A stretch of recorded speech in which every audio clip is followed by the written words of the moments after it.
वो सगुदेव भगवान की जय। योग योगेश्वर महापुर रामलाल जी, योग मार्तंड मुल्केश्वर भगवान, हम सभी के प्राणाधार सतस्वरूप स्वामी देवदल महाराज जी के श्री श्री चरण कमलों में साष्टांग दंड प्रणाम स्वीकार हो। आइए प्रभु जी की कृपा करुणा आशीर्वाद से सत्संग आरंभ करते हैं। प्रभु जी की कृपा से आजकल भागवत गीता के भिन्न भिन्न अध्यायों का वर्णन प्रभु जी हमसे करवा रहे हैं और अलग अलग अध्याय में भगवान ने अर्जुन को जो ज्ञान दिया उस ज्ञान को हमें प्रभु जी विस्तार रूप से समझा रहे हैं। अगर हम इस ज्ञान को अपने जीवन में उतार लेते हैं हमारा जीवन धन्य धन्य हो जाएगा और परमात्मा की प्राप्ति हमें सुलभ हो जाएगी। आइए, पीछे हमने 9वां अध्याय पढ़ा। 9वां अध्याय में 9वां अध्याय का जो सार था, राज विद्या राज योग विद्या, यानी कि योग के ऊपर, योग की महत्ता के ऊपर सारा ज्ञान था, भगवान की शक्ति का ज्ञान था। अब हम चलते हैं 10वें अध्याय पर। 10वें अध्याय में भगवान ने योग की विभूतियों के ऊपर प्रकाश डाला। योग इतना एक महान विद्या है जिस विद्या को अपनाकर जीव बहुत आसानी से परम परमेश्वर से मिल सकता है, अपना जीवन और जन्म सुखी और सफल बना। 10वां अध्याय विभूति योग में भगवान अर्जुन को बोलते हैं। भगवान बोले कि अर्जुन तू सुन, मुझसे ये फिर मेरे हित का वचन, मुझे प्यार है तुझसे ही इसलिए कहता हूं यह तेरे हित के लिए। भगवान कहते हैं अर्जुन तू मेरा भगत है, तू मुझको अति प्यारा है, मैं हर पल तेरा हित चाहता हूँ, तेरा कल्याण चाहता हूँ और इसी उद्देश्य से मैं तुझे कुछ और भी ज्ञान देना चाहता हूँ। वह ज्ञान को पाकर तेरा हृदय विशाल हो जाएगा, तेरे हृदय में भगवत भक्ति जागेगी और तू निर्भय होकर अपने जीवन पथ पर चलेगा, अपने जीवन के कर्तव्य को करेगा और अंत में मुझको ही प्राप्त हो जाएगा। भगवान कहते हैं वो ज्ञान क्या है जो अर्जुन को भगवान बता रहे हैं, अर्जुन के हित के लिए। ये ज्ञान असल में हम सभी के हित के लिए है। अगर हमें ये ज्ञान मिल जाए, योग की विभूतियों का ज्ञान मिल जाए, तो हम भी अपने जीवन और जन्म को विशाल सुखमय आनंदमय बना सकेंगे। भगवान कहते हैं उत्पत्ति मेरी ना जाने कोई, कि हो देवता या वो हो महर्षि, सभी देवता का कारण हूं मैं, महर्षि भी सब मुझी से ही है। भगवान कहते हैं, भगवान श्री कृष्ण अपनी जो ईश्वर तत्व है, परम तत्व है, जिसको आत्म तत्व भी कहते हैं, उस परम तत्व आत्म तत्व के बारे में भगवान कहते हैं कि मेरी उत्पत्ति कैसे हुई, कब हुई, कहां से हुई, किसी को नहीं पता। यानी कि मैं जब प्रकट हुआ इस संसार में, उसके बारे में किसी को नहीं ज्ञान, चाहे वो देवता हो या महर्षि ऋषि हो, किसी को मेरे उत्पत्ति का ज्ञान नहीं। और क्या फरमाता है कि जितने देवता है उन देवता का कारण भी मैं हूं, जितने महर्षि हुए वो मेरे से ही हुए। यानी कि भगवान श्री कृष्ण जो है वो परम आत्म तत्व है, गुरु भी परम आत्म तत्व है, परंतु गुरु तत्व जो है वो परमेश्वर तत्व से भी बहुत ऊपर है।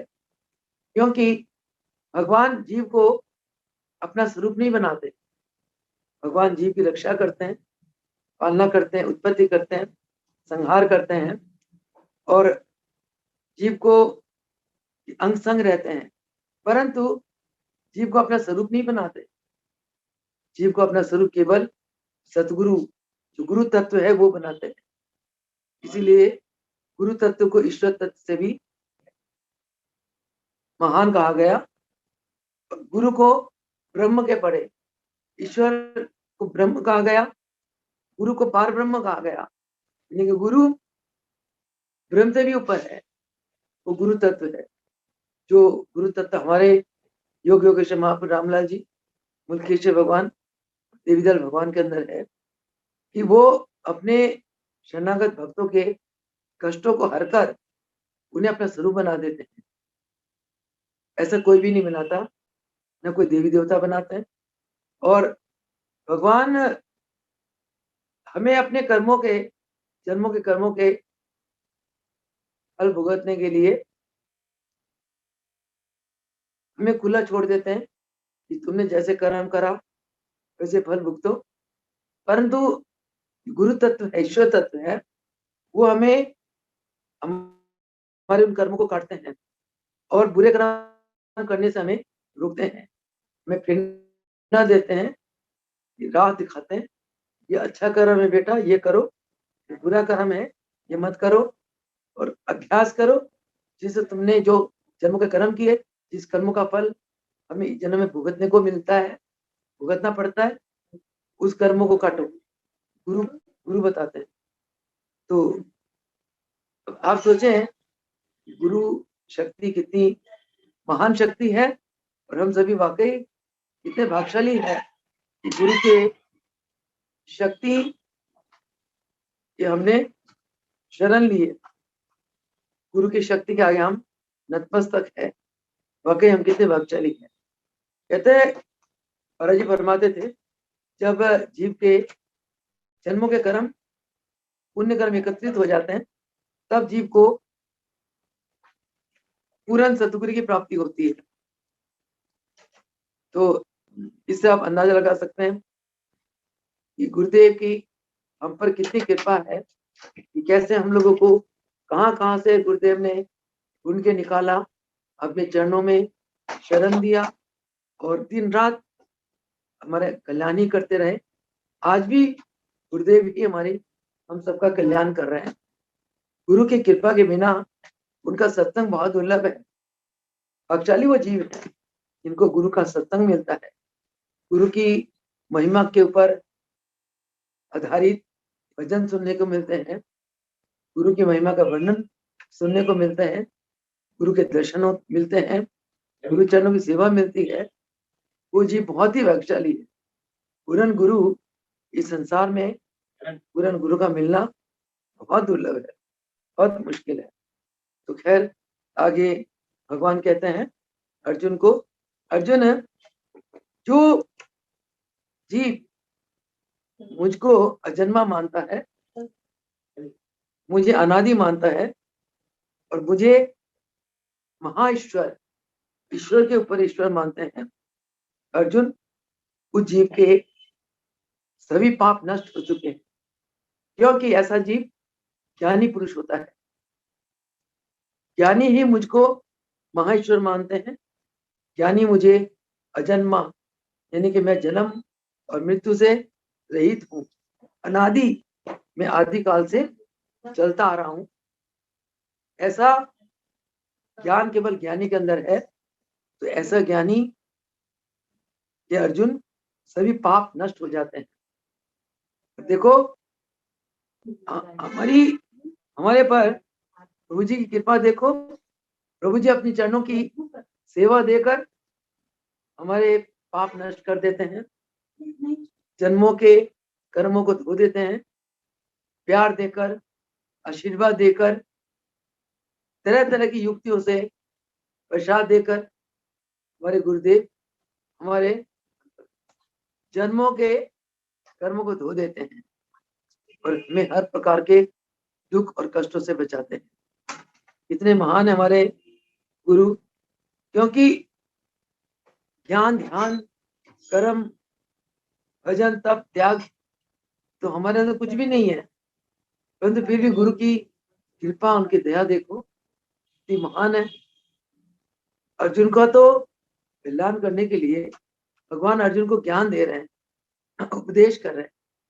हमारे गुरुदेव बिना उपदेश बिना ज्ञान के हमारे कर्मों को काटते जा रहे हैं, हमारे अंतःकरण को धोते जा रहे हैं, हमें शुद्ध और पवित्र बनाते जा रहे हैं। कितने महान है हमारे गुरुदेव। अन्य ऐसे गुरुदेव और हम बारंबार ऐसे गुरुदेव को प्रणाम करते हैं।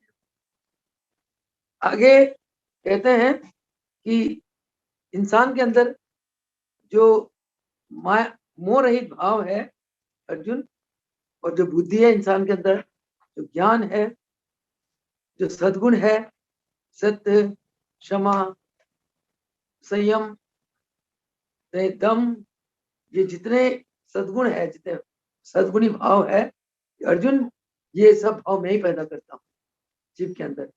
ये सभी भाव मुझसे ही है। और सुख दुख, उत्पत्ति प्रलय, भाव है अभय, ये भाव जो है ये अर्जुन सब मुझसे ही है। तो इसलिए तू मुझको ही सब कुछ मानते हुए तू मेरे में मन लगा, मेरे में चित्त लगा, और मन को मुझ में मगन करते हुए अपने कर्तव्य पथ में आगे बढ़। आगे भगवान कहते हैं ये सब विभूति योग, यानी कि भगवान योगेश्वर हुए और एक योगी के अंदर ये सभी सद्गुण होते हैं, यानी कि जो भगवान के अंदर गुण होते हैं ये सभी योगी के अंदर होते हैं। वो भगवान श्री कृष्ण योगी होते हुए उन्होंने योग की इस प्रकार की महिमा का वर्णन करा। आगे कहते हैं समता, अहिंसा, संतुष्टि, तप, ध्यान, यश, अपयश, अर्जुन ये सभी मुझसे ही है। जो मुझको मेरी भजन करेगा उसके अंदर समता आ जाएगी, अहिंसा आ जाएगा, संतुष्टि आ जाएगी, तपस्वी बनेगा, वो दानवीर बनेगा, यशस्वी बनेगा। जो मुझ पे अपने मन को मगन करते हुए केवल और केवल मेरा ही भजन करेगा, क्योंकि ये सब सद्गुणों को ये देने वाला अर्जुन मैं ही। और भगवान क्या कहते हैं, अर्जुन जो सप्तऋषि है और उनसे भी पहले जो मनु हुए, सप्तऋषि हुए उनसे पहले मनु हुए, और मनु से पहले सनकादि चारों पुत्र हुए, वो सब मुझसे हुए, और उन्हीं से ही सारा संसार पैदा होता है। यानी कि अर्जुन सारे संसार का जो सृष्टि करता वो मैं ही हूँ। मैं ही संसार का पालन करता हूँ और मैं ही संसार का संहार करता हूँ। आगे कहते कि जो मेरी इन विभूतियों को जान लेते हैं और जो मेरी योग की शक्ति को जान जाता है, जो इस योग की शक्ति को जानते हुए योग की शक्ति को नमन करता है, वह बस योग में ही रम जाता है। अर्जुन इसमें जरा भी संशय नहीं। इस योग में रमने के लिए प्रभु जी ने हमें बार बार उपदेश दिया, योग साधना की युक्तियां बताई, साधन करवाए, साधन बताए। अब ये हमारे ऊपर है कि हम उन साधनों को कितना अपनाएं, साधनों को कितना करें जिससे हम अपना कल्याण कर सके। तो कहते कि ऐसा मनुष्य जो मेरी विभूतियों को जानता है, मेरी योग की शक्ति को जानता है, वो योग में ही जम जाता है अर्जुन, वो योग को ही अपनाता है। इसमें कोई जरा भी संशय की बात नहीं। इसके बाद भगवान कहते हैं अर्जुन ये सारा संसार जो है, हम सभी को पता है सारे संसार में परमात्मा आत्मा के रूप से व्याप्त है। परमात्मा क्या है? परमात्मा गुरु तत्व, परमात्मा गुरु तत्व है, ईश्वर तत्व है। और वो कहते हैं कि जो सृष्टि हुई है, ये सृष्टि कहाँ से हुई? परमात्मा से हुई। और सारे सृष्टि में परमात्मा आत्मा के रूप में व्याप्त है। तो इस बात को समझाने के लिए भगवान कहते हैं अर्जुन ये सारा संसार मेरे से ही पैदा हुआ, ये सारा संसार मेरी शक्ति से ही चल रहा है। और ऐसा समझते हुए श्रद्धालु भक्त वो मेरे में अथाह श्रद्धा रखते हैं और ऐसे श्रद्धालु बुद्धिजीवी कहलाते हैं और वो दिन रात मेरे ही भजन में मगन रहते हैं। तो कहते हैं अर्जुन, जिनका मन मेरे में रहता है, जिनका प्राण मेरे में रहता है और जो हरदम मेरे ही गुण गाते हैं, मेरे गुणों का ही कथन करते हैं, मेरे गुणों का ही मनन करते हैं, वह महान संतुष्ट होकर वो मुझ में ही विचरण करते हैं। यानी कि जो मेरे को अपना मन मानते हैं, अपना प्राण मानते हैं और जो मेरे ही गुणों का बखान करते हैं, वाणी भी मेरी ही बोलते हैं, वो सदा संतुष्ट रहते हैं। और ऐसा भक्त अर्जुन हमेशा मेरे में ही रमन करता है। फिर आगे कहते हैं, जिनका सदा मुझ में ध्यान लगा हुआ है, जो मेरे से प्रेम करता है, वह सदा मेरा ही भजन करता है। जैसे हम बच्चे हैं, हर पल हमें गुरुदेव की याद आती है और गुरुदेव के ही भजन गाते रहते हैं, गुरुदेव की महिमा गाते हैं, गुरुदेव की वाणी का हम लोग चर्चा करते हैं। ये एक गुरु की हम पर बहुत अथाह कृपा है। तभी कहा गया कि गुरु के बिना जीव भगवान को नहीं पा सकता है। अब गुरु के बिना हम भगवान के लिए हमारे अंदर प्रेम कैसे आ सकता है, भगवान का भजन कैसे कर सकते हैं, भगवान के गुणों का मनन, उनके गुणों का बखान या उनके चरणों का ध्यान हम कैसे लगा सकते हैं। इसके लिए गुरु मध्य है, गुरु की कृपा होती है शिष्य के ऊपर, तभी गुरु भगवान के, तभी शिष्य भगवान के भजन में, गुरु के भजन में ध्यान लगाता है। तभी कहा गया, गुरु गोविंदों खड़े काके लागे पाए। बलिहारी गुरु आपने जिन गोविंदियों मिलाए, गोविंदियों मिलाए का मतलब क्या है कि हर पल मन गुरु भक्ति में रमे रहना, गुरु की यादों में रहना, गुरु के दर्शन करना, उन्हीं के ऊपर भाव पूर्ण भजन गाना, उन्हीं के महिमा का गुणगान करना, यानी कि हर पल वृत्ति गुरु में रमा रहे। तो गुरु तो भगवान के साकार रूप होते हैं। जो निराकार भगवान की बात हम करते हैं, जो सृष्टि के मालिक है, वही निराकार भगवान गुरु के रूप में, साकार रूप में शिष्य के सामने प्रकट होते हैं और शिष्य को योग की राह दिखाकर शिष्य का गुरु कल्याण करते हैं। तो और कहते हैं कि ऐसा भगत अर्जुन जो हर पल मेरे प्रेम में रमा रहता है, मेरे ध्यान में लगा रहता है और मेरा ही भजन करता है, अर्जुन मैं उसे एक ऐसा योग देता हूं जिसको कहते हैं बुद्धि योग। और ऐसे भगत की ऋतंबरा प्रज्ञा बुद्धि जागृत हो जाती है, यानी कि बुद्धि के द्वारा वह मुझे पा लेता है। हमारे गुरुदेव बाल्यकाल से ऋतंबरा प्रज्ञा बुद्धि जागृत थी, तभी बाल्यकाल से ही वो प्रभु जी गुरुदेव भगवत मार्ग में रहे और परहित में रहे, सेवा करना और दूसरे की मन में क्या चल रहा है, उसकी बुद्धि में क्या चल रही है, अपने सूक्ष्म बुद्धि से उसको जाना और सूक्ष्म बुद्धि से ईश्वर की वाणियों को सुन लेना, उनकी वाणियों को अपनाना और अपनी ऋतंबरा प्रज्ञा बुद्धि से अपने तार को भगवान के साथ जोड़े रखना।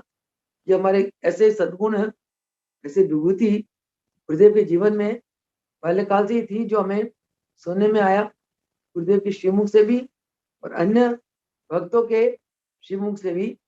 ये हमारे गुरुदेव की तो बाल्यकाल से ये ऋतंबरा प्रज्ञा बुद्धि जिसको कहते हैं ईश्वरीय बुद्धि, ऐसी बुद्धि गुरुदेव में बाल्यकाल से जागृत, क्योंकि गुरुदेव अवतारी पुरुष, वो तो ब्रह्मलोक के निवासी है। हम बच्चों के कल्याण के लिए उन्होंने नर चोले में अवतार लिया और हमारा कल्याण करा, आज भी हमारे कल्याण कर रहा है। तो ऐसे गुरुदेव को हर पल हर घड़ी रोम रोम श्वास श्वास हमारा नमन स्वीकार हो। आगे भगवान कहते हैं, अर्जुन, होती है जब जिन पे कृपा मेरी, होती है जब जिन पे कृपा मेरी, तो बच जाता हूं उसके हृदय में ही। जिस पर मैं कृपा करता हूं मैं उसके हृदय में बच जाता हूं।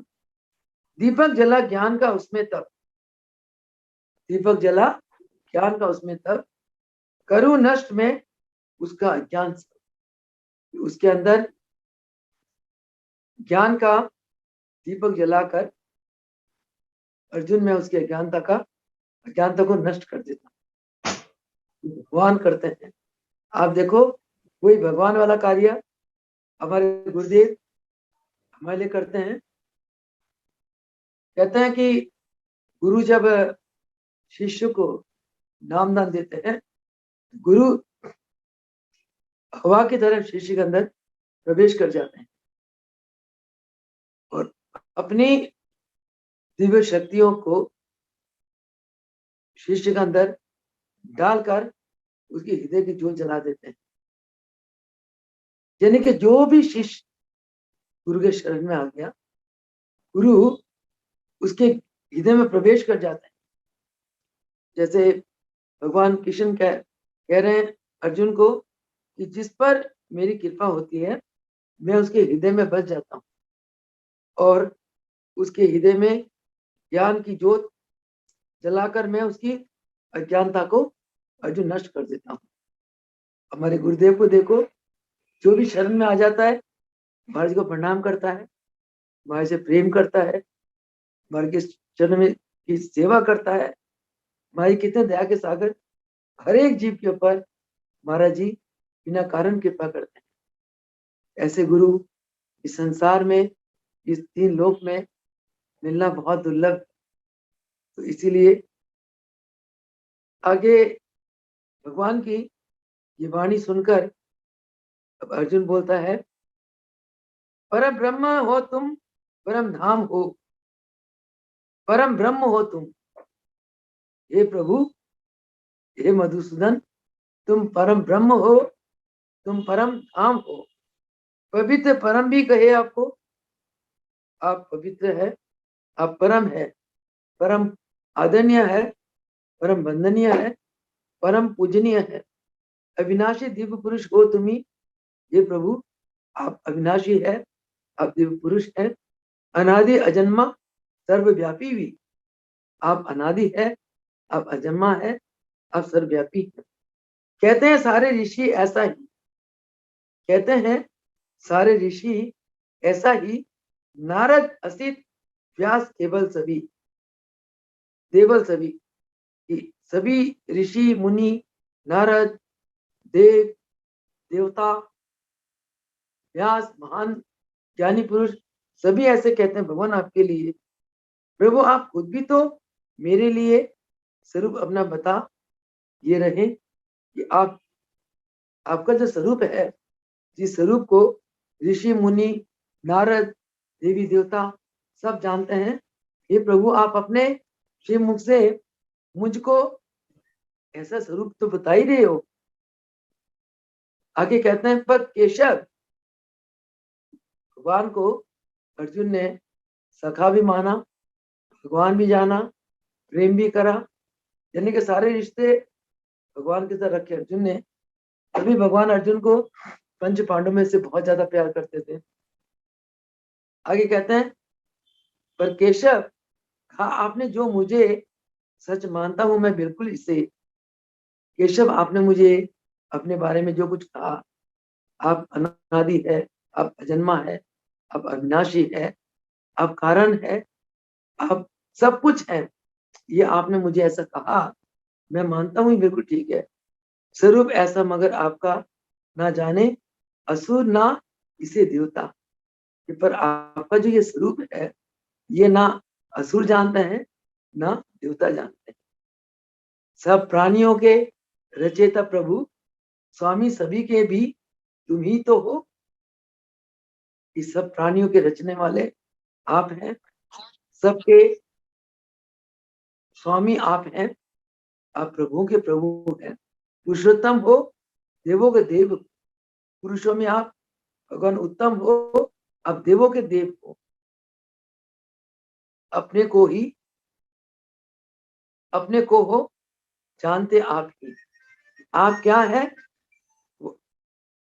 आप क्या है, आपके बारे में प्रभु आप ही जानते हैं। विभूतियां जितनी भी है आपकी शक्ति से जिनकी है दुनिया टिकी। हे प्रभु, आपके जो इतने गुण है, इतनी शक्तियां हैं, इतनी विभूतियां हैं, इन विभूतियों से ये संसार टिका हुआ है। सभी शक्तियां दैवी अपनी ही ये कहते हैं, कहते हो आप ही बस इन्हें। जितनी ये दैविक शक्तियां हैं आपकी हैं, ये सब आप में ही समाई हुई है। लगातार चिंतन में करते हुए योगेश्वर कैसे जानूं तुम्हें। अगर मैं लगातार आपका चिंतन ही करता रहूं, पर आप जो ऐसे हो, मैं कैसे जानूं आपको। आप मुझे अपने बारे में जो बता रहे हो, आप अजन्मा है, अनादि है, आप भगवान है, और आपके बारे में ऋषि मुनि सब लोग ऐसे ही कहते हैं, महापुरुष ऐसे ही कहते हैं। आपने अपने मुंह से भी कह दिया आप कितने महान हो। आपने अपनी विभूतियां जितनी है, आपकी जितनी शक्तियां हैं, सब आपने मुझे बता दी। और मैं लगातार चिंतन करते करते आपको कैसे जानूं, यानी कि मैं इन चीजों की अनुभव कैसे करूं, ये अर्जुन पूछ रहे हैं। और कहते हैं अपनाओ क्या भाव, जिससे प्रभु चिंतन सदा आपका ही जो हो। कि प्रभु मुझे अब वो भाव बता दो, जिस भाव के कारण, जिस भाव से मैं सारा सदा दिन रात केवल आपका ही चिंतन करता रहूं। भगवान कहो मुझे, मुझसे फिर आप अब योग और विभूति का विस्तार सब। अब आप मुझे योग और विभूति का विस्तार से समझाओ, जिससे कि मैं इस योग विभूति को अपनाकर इनको अपने आत्मा में अनुभूत कर सकूं। सुन आपके ऐसे अमृत वचन कभी तृप्त होता नहीं मेरा मन। प्रभु आपने बहुत अमृत वचन बता दिए मुझे, मैं मानता भी हूँ। आपने जो कहे इसमें कोई शक नहीं है कि आप क्या हैं, सब ठीक है। परंतु प्रभु इन वचनों को केवल सुनकर मेरा मन संतुष्ट नहीं होता। अब आप मुझे ऐसा रास्ता बताएं कि आपके योग को और आपकी विभूति को मैं अनुभूत कर सकूं। अब अर्जुन ने भगवान को ये एक प्रश्न किया। इसके बाद भगवान क्या कहते हैं, बहुत विस्तार रूप से भगवान ने बहुत सुंदर ढंग से अर्जुन को समझाया कि अर्जुन मेरे योग को और मेरी विभूति को तू कैसे जान सकता, अनुभूत कर सकता। तो इसके ऊपर सत्संग हम लोग नेक्स्ट टाइम करेंगे, जिस दिन सत्संग का दिन होगा। कल रविवार है, तो परसों फिर इस सत्संग को करेंगे। परसों शायद मैं नहीं हूँ यहाँ, ब्रिज घाट शायद बाहर जाना पड़े। तो मंगलवार को फिर ये भगवान ने क्या कहा अर्जुन को, कि भगवान का जो योग है, विभूति है, वो अर्जुन कैसे अनुभूत कर सकता है, कैसे पा सकता है, उसके बारे में भगवान क्या ज्ञान देते हैं, इसके बाद चर्चा अगले सत्संग में करेंगे। आज इन्हीं शब्दों के साथ अपनी वाणी को विराम देते हैं।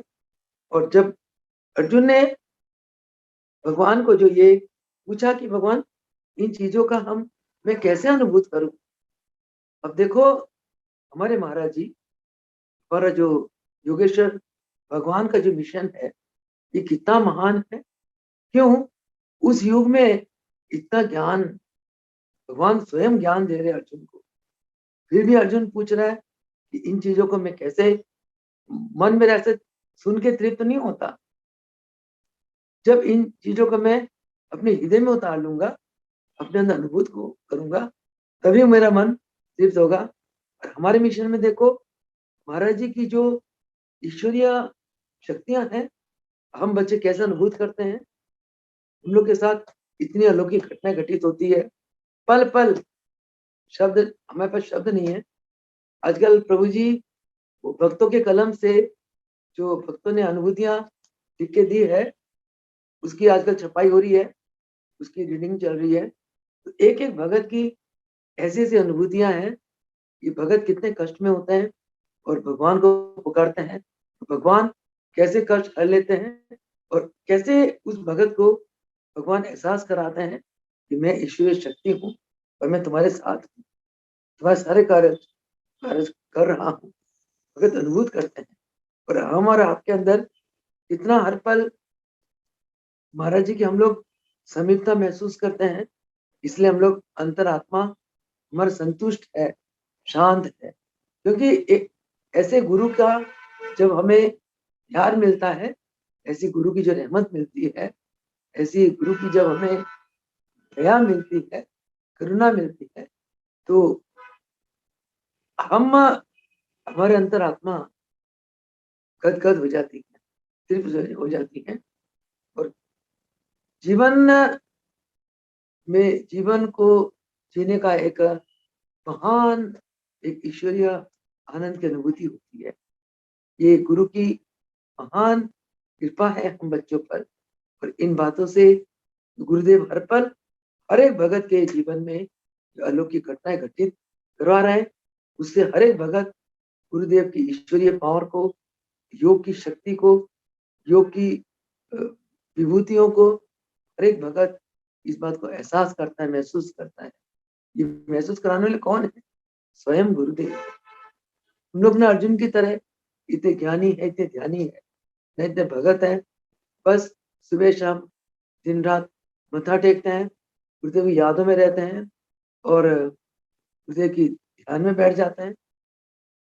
कोई सेवा होती है, सेवा कर लेते हैं और इतने में ही, इतने कर्म करने में ही गुरुदेव कितनी कृपा करते हैं हम पर। बिना कारण के अकारण गुरु की कृपा हम बच्चों पे बरसती है।